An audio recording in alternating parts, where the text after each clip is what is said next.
ꯋꯥꯔꯤꯁꯤ ꯌꯨꯄꯤꯒꯤ ꯐꯨꯡꯒꯥ ꯋꯥꯔꯤꯗꯒꯤ ꯏꯃꯥꯂꯣꯟꯗ ꯍꯟꯗꯣꯛꯆꯕꯅꯤ꯫ ꯒꯣꯂꯥꯄꯨꯔ ꯈꯨꯡꯒꯪꯒꯤ ꯁꯤꯗꯥꯏꯗ ꯂꯨꯈ꯭ꯔꯥꯕꯤ ꯃꯃꯥ ꯃꯆꯥ ꯑꯅꯤꯈꯛ ꯌꯥꯝꯅ ꯏꯪꯅ ꯂꯩꯔꯝꯃꯦ꯫ ꯍꯥꯏꯔꯤꯕ ꯅꯨꯄꯥ ꯃꯆꯥꯁꯤ ꯌꯥꯝꯅ ꯏꯉꯥꯎ ꯉꯥꯎꯏ, ꯃꯕꯨꯛꯁꯨ ꯐꯔꯝꯃꯦ꯫ ꯃꯍꯥꯛꯀꯤ ꯏꯆꯝ ꯆꯝꯕ ꯃꯇꯧꯁꯤꯗ ꯈꯨꯡꯒꯪꯗꯨꯗ ꯂꯩꯔꯤꯕ ꯈꯔ ꯆꯥꯎꯕ ꯃꯃꯥꯟꯅꯕꯁꯤꯡꯅ ꯅꯝꯊꯥꯛ ꯇꯣꯏꯅ ꯇꯧꯕꯤꯔꯝꯃꯦ꯫ ꯑꯗꯨꯝ ꯑꯣꯏꯗꯨꯅꯁꯨ ꯈꯨꯡꯒꯪꯒꯤ ꯑꯍꯜ ꯑꯣꯏꯔꯕ ꯃꯤꯑꯣꯏꯁꯤꯡꯅꯗꯤ ꯃꯃꯥ ꯃꯆꯥꯕꯨ ꯌꯥꯝꯅ ꯅꯨꯡꯁꯤꯅ ꯇꯧꯕꯤꯔꯝꯃꯦ꯫ ꯅꯣꯡꯃꯗꯤ ꯅꯨꯄꯥꯗꯨꯒꯤ ꯃꯃꯥꯟꯅꯕ ꯈꯔ ꯆꯥꯎꯕꯁꯤꯡꯗꯨꯅ ꯃꯌꯨꯝꯗ ꯂꯥꯛꯂꯒ ꯍꯥꯏꯔꯝꯃꯦ, "ꯑꯣ ꯚꯣꯂꯥ, ꯅꯪꯕꯨ ꯇꯥꯔꯕ꯭ꯔꯣ?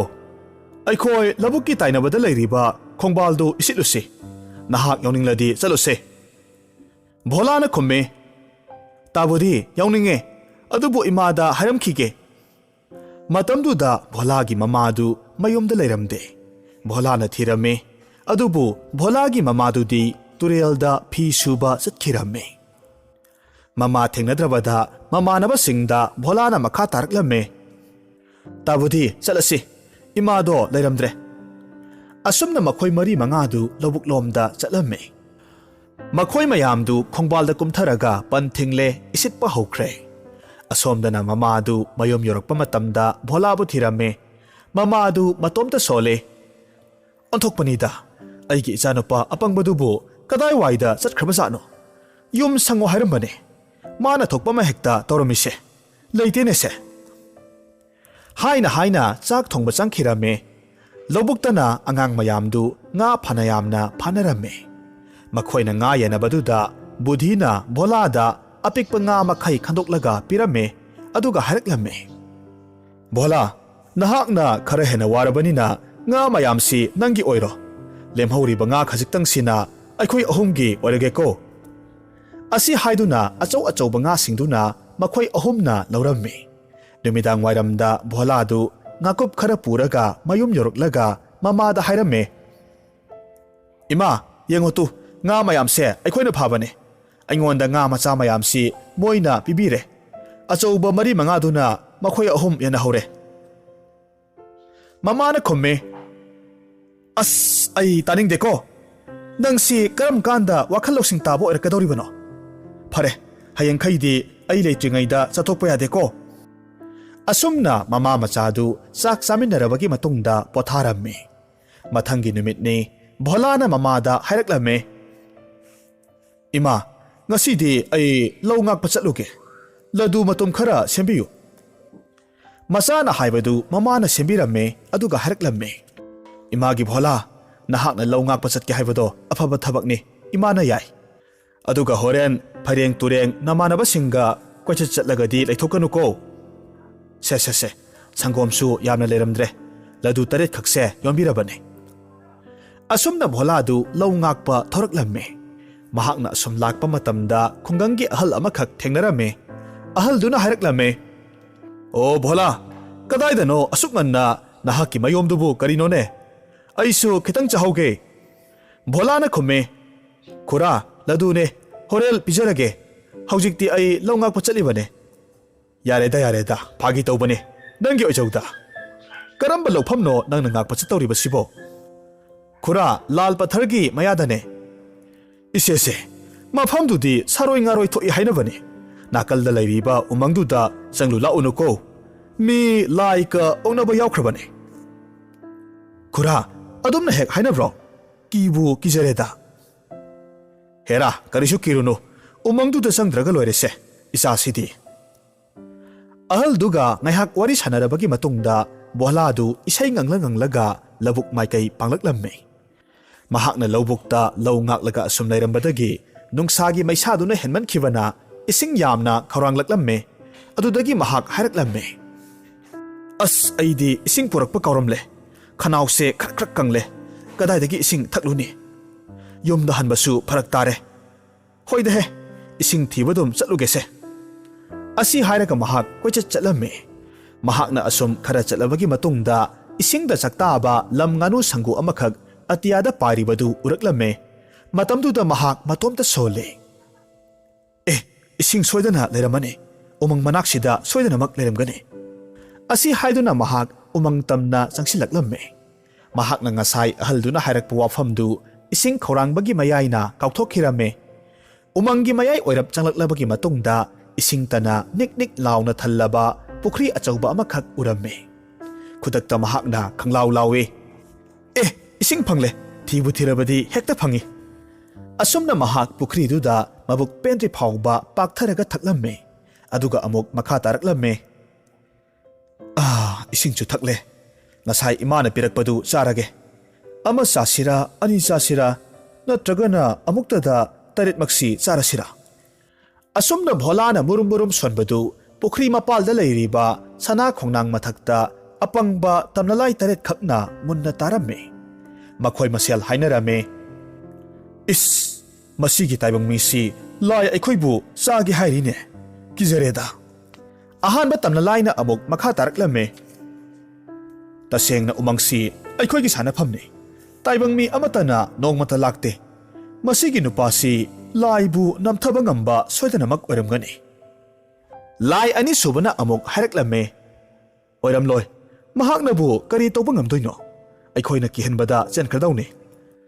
Tanja sida bholana pukhridagi kakhallaklaga khonglang makhong tamna laklaga phamtharamme. Aduga matomta amuk hairaklamme.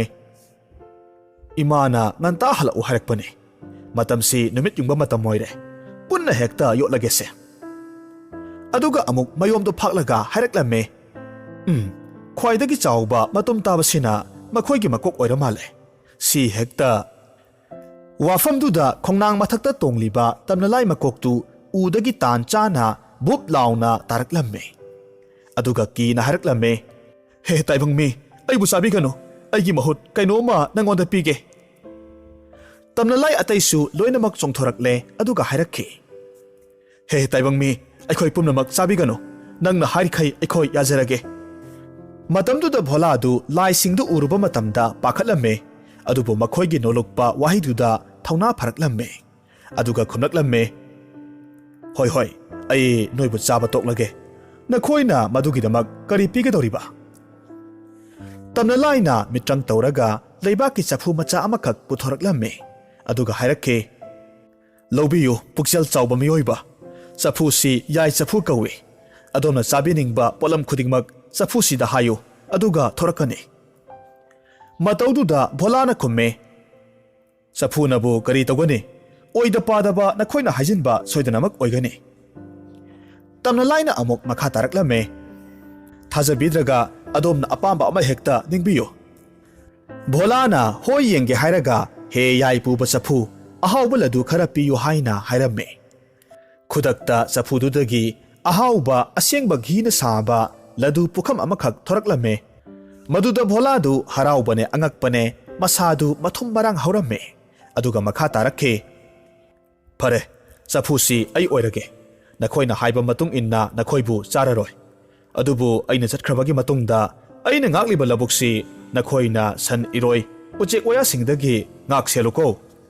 Tamnalai taretna amatta oina makok nolaga khurumlaga mapu ibungona yai phare haina hairamme.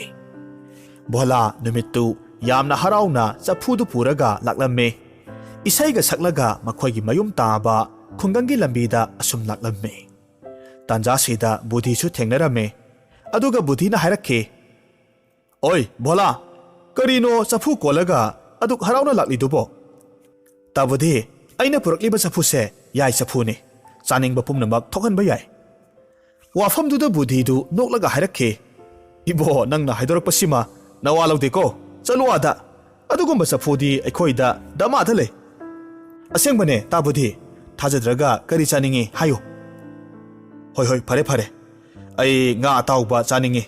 Karigumba thoraktraba nahak aigi kinsi soidana chani ko. Bholana chafuda hairakhe. He yai puba chafu nga atauba mi amagi chanaba piyu. Khudak aduda chafududagi masek mangal ka loinana nga ataubana thanna yauba pukham amakhak thoraklamme. Budhidu ngakpana kham thengkhre chafudusu pambana loire. Aduga hairakhe. Inau bhola nahak na haiba summe. Nahak si lairibaki laigi magun cheli he. Ado mi ukhradi lauge hairakani.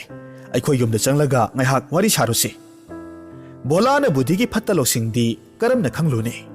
ꯃꯍꯥꯛꯇꯤ ꯌꯥꯝꯅ ꯆꯝꯕ ꯅꯨꯄꯥ ꯃꯆꯥꯅꯤ ꯑꯗꯨꯅ ꯈꯨꯝꯂꯛꯈꯤ ꯍꯣꯏ ꯇꯥꯕꯗꯤ ꯅꯪꯅ ꯍꯥꯏꯕ ꯆꯨꯝꯃꯦ ꯆꯠꯂꯁꯤ ꯅꯣꯏꯗ ꯃꯈꯣꯏ ꯑꯅꯤ ꯋꯥꯔꯤ ꯁꯥꯔꯒ ꯕꯨꯙꯤꯒꯤ ꯌꯨꯝ ꯌꯧꯔꯛꯂꯝꯃꯤ ꯕꯨꯙꯤꯅ ꯚꯣꯂꯥꯕꯨ ꯅꯨꯡꯁꯤꯕ ꯁꯥꯔꯒ ꯍꯥꯏꯔꯛꯂꯝꯃꯤ ꯏꯅꯥꯎ ꯚꯣꯂꯥꯁꯤ ꯑꯣꯟꯊꯣꯛꯅꯁꯨ ꯅꯨꯡꯁꯤꯈ꯭ꯔꯦ ꯍꯨꯃꯥꯡꯅꯁꯨ ꯂꯣꯏꯔꯦ ꯂꯧ ꯉꯥꯛꯄ ꯆꯠꯂꯨꯕ ꯑꯣꯏꯔꯝꯅꯤ ꯁꯦ ꯄꯨꯟꯒꯤ ꯏꯁꯤꯡ ꯑꯌꯤꯡꯕꯁꯦ ꯊꯛꯆꯤꯜꯂꯨ ꯑꯩꯒꯤ ꯐꯃꯨꯡꯁꯤꯗ ꯉꯥꯏꯍꯥꯛ ꯄꯣꯊꯥꯎ ꯑꯁꯨꯝꯅ ꯚꯣꯂꯥꯗꯨ ꯅꯨꯡꯁꯥ ꯃꯔꯛꯇ ꯆꯠꯂꯨꯕꯒꯤ ꯋꯥꯕ ꯀꯧꯕꯅꯤꯅ ꯕꯨꯙꯤꯒꯤ ꯐꯃꯨꯡꯗꯨꯗ ꯉꯥꯏꯍꯥꯛ ꯇꯤꯡꯊꯣꯛꯄꯗꯨꯗ ꯑꯗꯨꯃꯛ ꯇꯨꯝꯊꯛꯈꯤꯔꯝꯃꯤ ꯇꯟꯖꯥꯁꯤ ꯈꯪꯂꯗꯨꯅ ꯕꯨꯙꯤꯅ ꯌꯥꯏ ꯄꯨꯕ ꯆꯐꯨꯗꯨꯒꯤ ꯃꯍꯨꯠꯇ ꯑꯇꯣꯞꯄ ꯆꯞ ꯃꯥꯟꯅꯕ ꯑꯆꯝꯕ ꯆꯐꯨ ꯑꯃꯈꯛ ꯃꯍꯨꯠ ꯁꯤꯟꯗꯣꯛꯂꯝꯃꯤ ꯑꯗꯨꯒ ꯚꯣꯂꯥꯕꯨ ꯅꯨꯡꯁꯤꯅ ꯍꯧꯗꯣꯛꯂꯝꯃꯤ ꯚꯣꯂꯥ ꯍꯧꯒꯠꯂꯣ ꯊꯦꯡꯂꯅꯤꯅꯦ ꯅꯣꯏ ꯃꯥꯁꯨ ꯅꯨꯡꯁꯥ ꯊꯤꯔꯝꯂꯅꯤ ꯚꯣꯂꯥ ꯍꯧꯒꯠꯂꯒ ꯍꯥꯏꯔꯛꯈꯤ ꯇꯥꯕꯨꯗꯤ ꯅꯍꯥꯛꯅ ꯍꯧꯗꯣꯛꯄꯤꯔꯛꯄ ꯌꯥꯝ ꯇꯥꯟ ꯆꯥꯔꯦ ꯑꯩ ꯏꯃꯥꯅ ꯉꯥꯏꯔꯝꯂꯅꯤ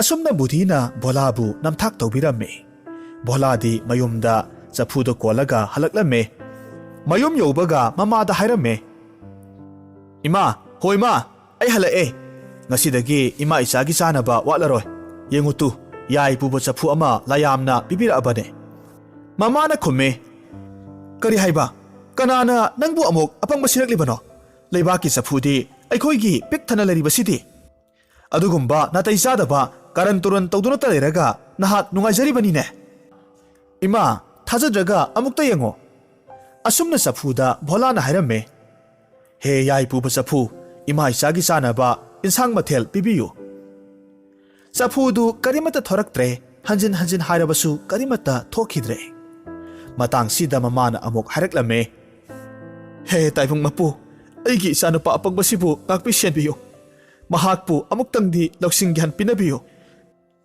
ꯃꯃꯥꯒꯤ ꯊꯥꯖꯗꯕ ꯃꯇꯧꯗꯨꯗ ꯚꯣꯂꯥꯗꯨ ꯌꯥꯝꯅ ꯏꯀꯥꯏꯔꯝꯃꯦ ꯑꯗꯨꯒ ꯁꯥꯎꯅ ꯍꯥꯏꯔꯛꯈꯤ ꯈꯪꯒꯅꯤ ꯎꯃꯪꯒꯤ ꯂꯥꯏ ꯅꯈꯣꯏꯅ ꯑꯩꯕꯨ ꯑꯄꯪꯕ ꯁꯤꯕ ꯃꯗꯨꯗ ꯃꯃꯥꯅ ꯑꯃꯨꯛ ꯈꯨꯝꯂꯛꯂꯝꯃꯦ ꯀꯔꯤꯅꯣ ꯅꯪꯅ ꯁꯣꯜꯂꯤꯗꯨꯕꯣ ꯅꯠꯇꯦ ꯅꯍꯥꯛꯄꯨ ꯂꯥꯏ ꯇꯤꯟꯒ ꯑꯣꯟꯅꯔꯛꯄ꯭ꯔꯣ ꯅꯪꯅ ꯑꯗꯨꯝ ꯋꯥꯈꯜ ꯆꯣꯏꯔꯕꯗꯤ ꯏꯃꯥꯗꯤ ꯃꯥꯡꯖꯔꯦꯗꯅ ꯑꯁꯨꯝ ꯍꯥꯏꯅ ꯃꯃꯥꯗꯨ ꯃꯃꯤꯠꯇꯒꯤ ꯃꯄꯤ ꯇꯩꯊꯣꯛꯂꯝꯃꯤ ꯚꯣꯂꯥꯗꯨ ꯍꯟꯗꯛꯇꯤ ꯃꯃꯥꯕꯨ ꯋꯥꯔꯧꯗꯅꯕ ꯊꯦꯝꯖꯤꯜꯂꯒ ꯊꯣꯛꯈꯤꯕ ꯊꯧꯗꯣꯛꯇꯨ ꯂꯤꯒꯦ ꯇꯧꯔꯛꯄ ꯃꯇꯝꯗ ꯃꯃꯥꯅ ꯁꯥꯎꯅ ꯈꯨꯝꯂꯛꯂꯝꯃꯤ ꯋꯥ ꯃꯈꯥ ꯇꯥꯅꯣ ꯑꯩ ꯇꯥꯅꯤꯡꯗꯦꯀꯣ ꯑꯁꯨꯝꯅ ꯅꯨꯃꯤꯠꯇꯨ ꯍꯧꯈ꯭ꯔꯦ ꯅꯣꯡ ꯉꯥꯟꯕꯒ ꯚꯣꯂꯥꯗꯨ ꯃꯃꯥꯗ ꯇꯥꯛꯂꯝꯗ ꯎꯃꯪ ꯃꯥꯏꯀꯩ ꯄꯥꯡꯈꯤꯔꯝꯃꯤ ꯍꯥꯏꯅꯈꯤꯕ ꯈꯣꯡꯅꯥꯡ ꯃꯈꯣꯡꯗ ꯂꯦꯞꯂꯒ ꯂꯥꯎꯔꯝꯃꯤ ꯍꯩ ꯆꯤꯟꯊꯤꯕ ꯂꯥꯏ ꯇꯔꯦꯠꯃꯛ ꯊꯣꯔꯛꯎ ꯅꯈꯣꯏꯅ ꯑꯣꯏꯗ ꯄꯥꯗꯕ ꯍꯥꯏꯔꯒ ꯑꯩꯕꯨ ꯏꯃꯥꯅ ꯋꯥꯔꯧꯍꯜꯂꯦ ꯇꯝꯅ ꯂꯥꯏ ꯇꯔꯦꯠꯃꯛ ꯈꯣꯡꯅꯥꯡꯗꯒꯤ ꯀꯨꯝꯊꯔꯒ ꯍꯥꯏꯔꯛꯂꯝꯃꯤ ꯃꯄꯨ ꯏꯕꯨꯡꯉꯣ ꯀꯔꯤ ꯇꯧꯕꯤꯔꯕꯒꯦ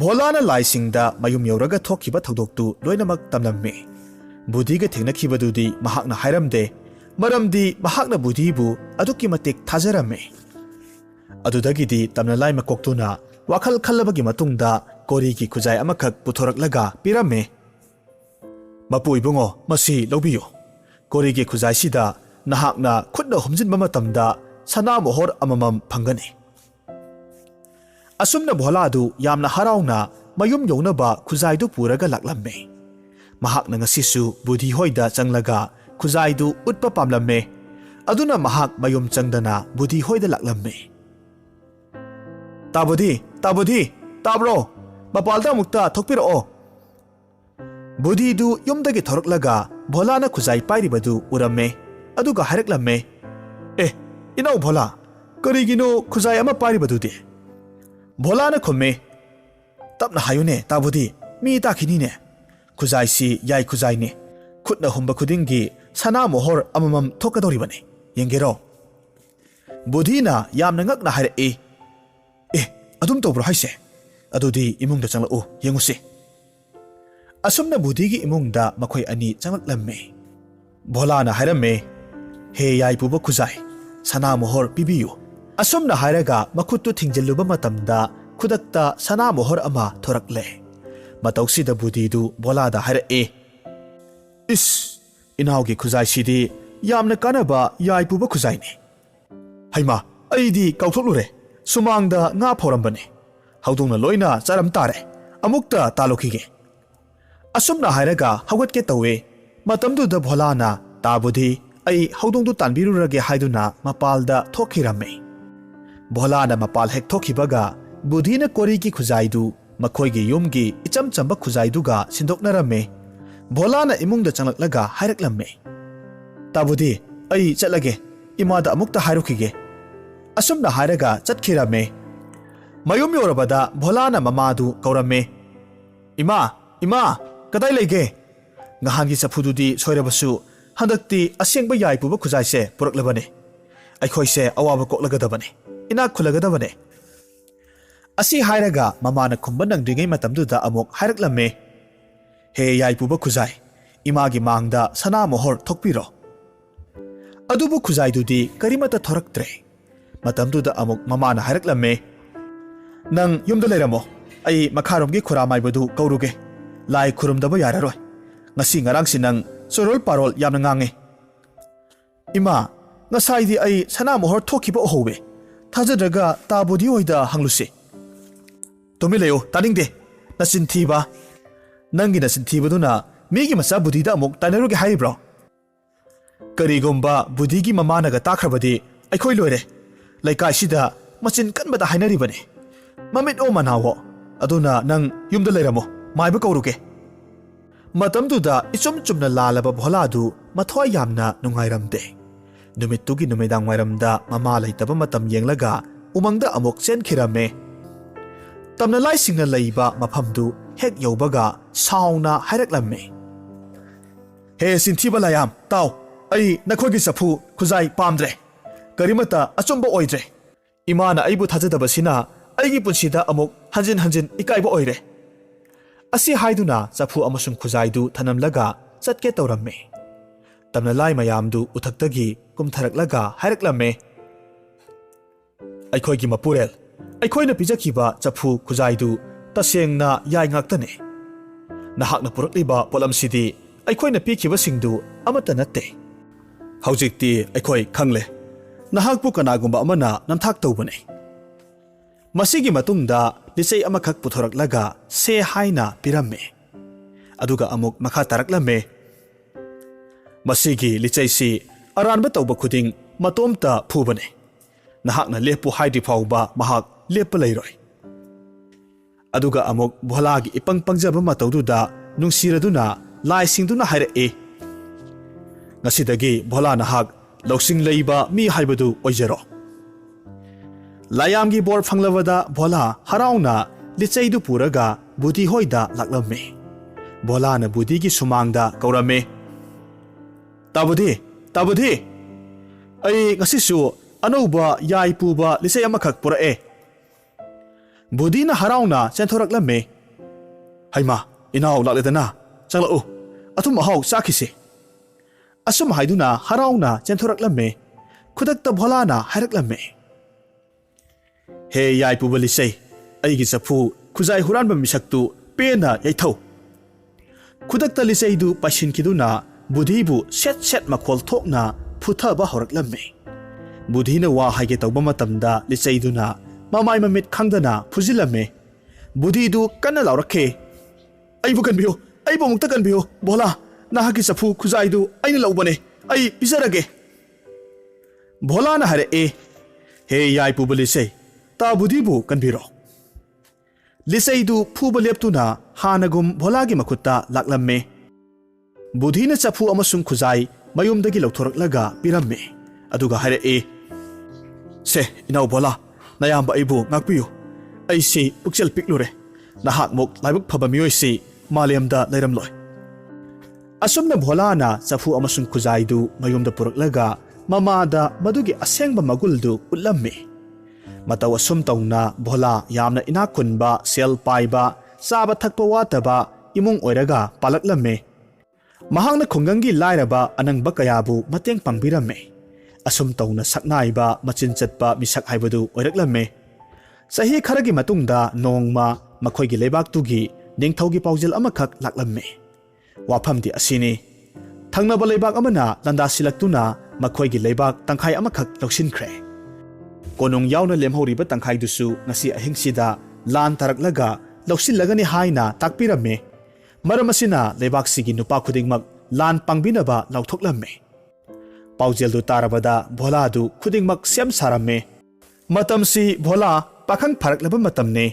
tasengna mahak masak matausu aduki matik ningthijaramme mahakna ningthaugi konungda changlaga asumna hairame iningthau nanai aihak bhola kaujai aihak landu soknajage iningthauna atopa lanmi yaubiraktrabasu mamingtagi oina aigi makok singbiyo mathwai waduna kaplamba ningthaudu bholagi thauna phaba mataududa yamna harauna chensillaga kolamme aduga lauthoklamme Laibak miyam pumba tabiyo ngasigi lanphamsida bholabu bor senapati haplabane nakoi pumba konung ngaklamo aikoini lan soknanaba sem sarage asumna wari saringe matamasida atopa laibaki lanmi sing tengol samu lising konungi sanathong thugairaga landasilaklamme bholana khonglei thuna mapalomda chenthokherame aduga laurakhe he lisei yayoiba lakliba lanmi tengol singsi saifu yangna phubiro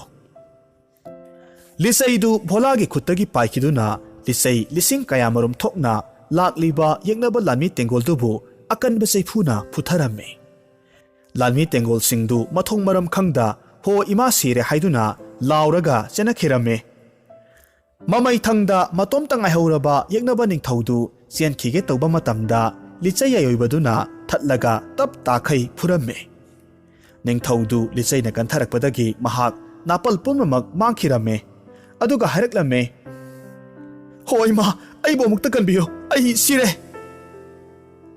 mataududa laibaki ningthauduna haraklame khanglabra mihok sauba nahakna nasa kange khallabadi bolada changjau yengnaba ningthaudu mamai mamit ihingna hingsana makhutlonaraga haijaraklame mapurel bola ibungo nanaibu amukta kanbiyo aini lawsinkiba lampumnamak handokcharabani aduga nakhapona sahigi loipot kazarage khudakta bholana yayoibeli cheidubu phuba lephallamme masigi matungda lan loikhrabada ningthongna penman khraduna mahaki naitom poksebi mamom nilambu bholada thajaramme matau asum tongna lukhrabi macha bhola nilambu lauraga yamna nunga yaifana pankhiramme